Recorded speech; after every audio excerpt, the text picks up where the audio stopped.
Finance leaders oftentimes have less than 2 years to prove themselves before leadership replaces them. I've seen this firsthand working as a fractional CFO for over 100 fast-growing companies in my career. And if you'll want to succeed in this role, there are 3 pillars you need to get right. Succeed here, and you're well on your way to becoming a CFO. Ignore them, and it may not be long till you search for a new job. Our first pillar starts with arguably your most precious resource, and most people don't even realize what that is. I once had a coaching client come to me really stressed out because she had just gotten promoted to a senior finance position and the CEO was visiting in a week. The problem was that she had no time to work on her presentation because she was stuck doing all the month-end close and reconciliations in Excel. She can feel the pressure mounting as each day passed.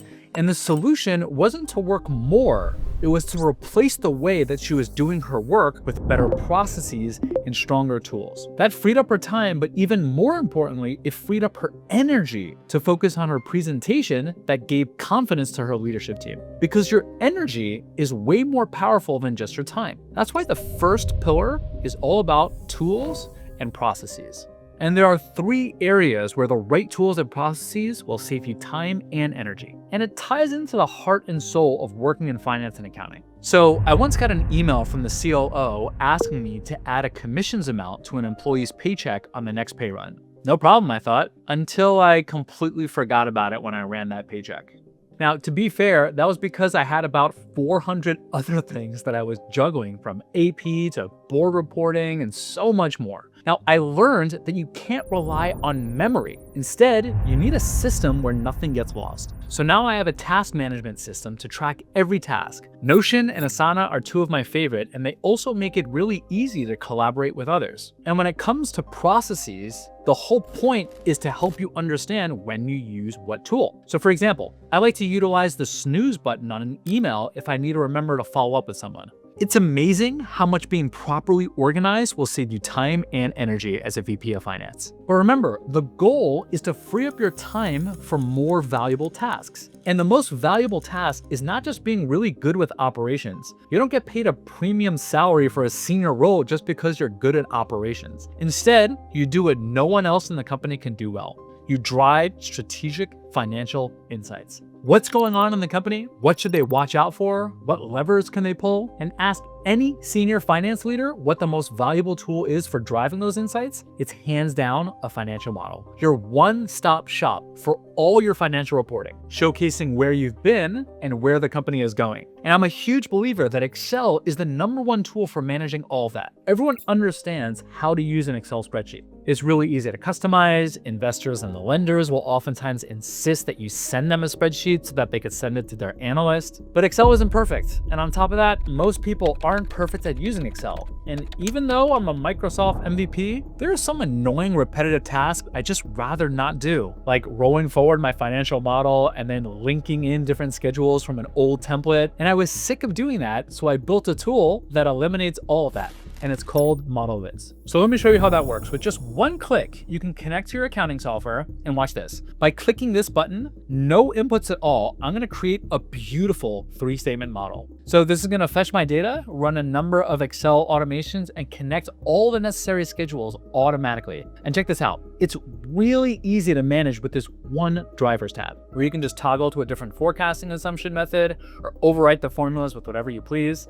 Now, most VPs of finance that I work with have their own financial model already built, and they don't want to just give up on all that hard work that they already spent. And that's why I made it so that our tool will always be Excel first, where you can just link up your model to this drivers tab in a few minutes while unlocking all of these beautiful dashboards to drive home these strategic insights. And if you ever roll forward a financial model, you know how painful that can be. Detecting new accounts, updating each schedule, and spending hours each month just doing mindless and repetitive work. But with Model Wiz, I click 1 button to roll forward, and instead of just a data export, those new accounts are surgically added. Everything gets rolled forward automatically in a series of minutes. Now, for context, I have put my blood, sweat, and tears into building this tool over the last 6 years. And if you want to try it out and even work with me directly, you can try it entirely for free at modelwiz.com. Because once you see how much time and energy it'll save you, I know you'll be hooked. All right, so with the first pillar on your time and energy out of the way, you're not in the clear just yet.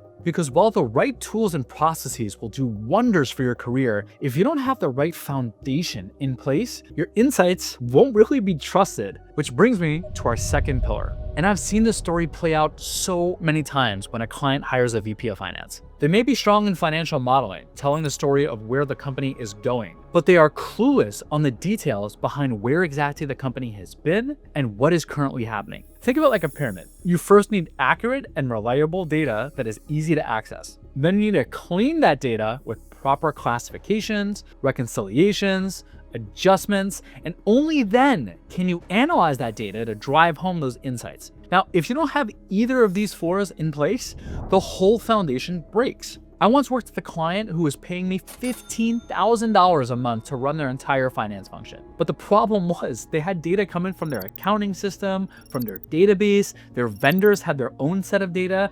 All three of these data sets conflicted with one another. No matter how hard we tried to give them the insights that they desperately needed, we were pretty much powerless. That's why accountants perform this thing called a reconciliation each month to ensure the accuracy of data before anything else. But it goes way beyond just working with accurate data. Most senior finance leaders don't have an accounting background, which creates this vacuum that prevents them from understanding the nature of each account and how to forecast it accurately. And note, you don't need a CPA license, but you do need to understand the fundamentals of accounting. So that means double entry accounting and the differences behind cash and accrual, the details behind how a month-end close is performed, covering items like your chart of accounts, proper categorizations by GL account or even class, and adjusting journal entries, and then perhaps the most important, how the three financial statements connect. So our second pillar is your technical skill set, because that ties in directly to your financial model, especially if it's a three-statement model. Now you understand where the data came from, how it got shaped and transformed into your financial statements, allowing you to unlock more credible projections and analysis. And with the accounting foundation out of the way, you're ready to tackle the other side of the yin-yang, the FP&A function.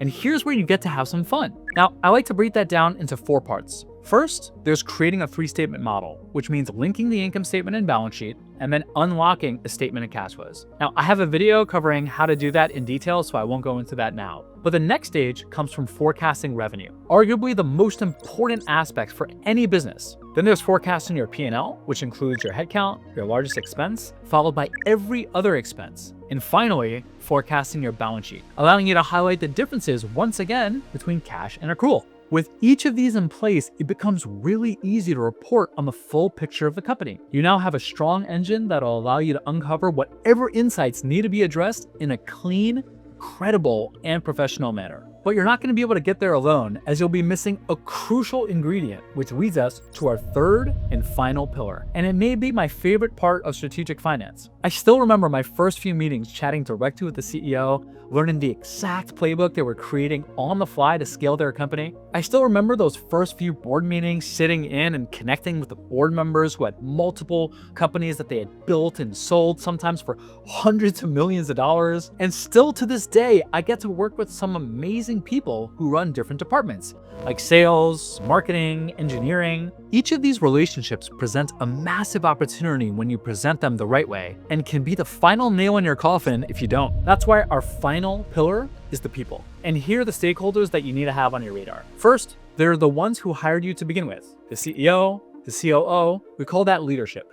Most of the leaders I work with are busy. They don't have as much experience with finance and accounting as you and me, and they're facing a ton of pressure from board members or investors or customers, pretty much everyone. Your job is to capture their vision, help them understand what they need to know with the proper guardrails in place under your supervision, and even babysit them if you have to. But don't stop there, because believe it or not, the CEO is oftentimes not the most powerful person in the company. Remember how Steve Jobs got kicked out of his own company despite being the co-founder and CEO? Guess who axed him? A group of people called the board of directors. The board is oftentimes the people who put the most amount of capital into the business, and they are hyper-focused on ensuring that their investment is safe and that the company is going in the right direction. So all that analysis that we spoke about, all those guardrails, you'll want to make sure they'll feel safe in your hands. Because if not, it'll be really easy for them to get rid of you with just one whisper to the CEO. Now, most boards meet once a quarter, and this is a really important meeting for you to prepare for. Try to find out in advance what information they want to see,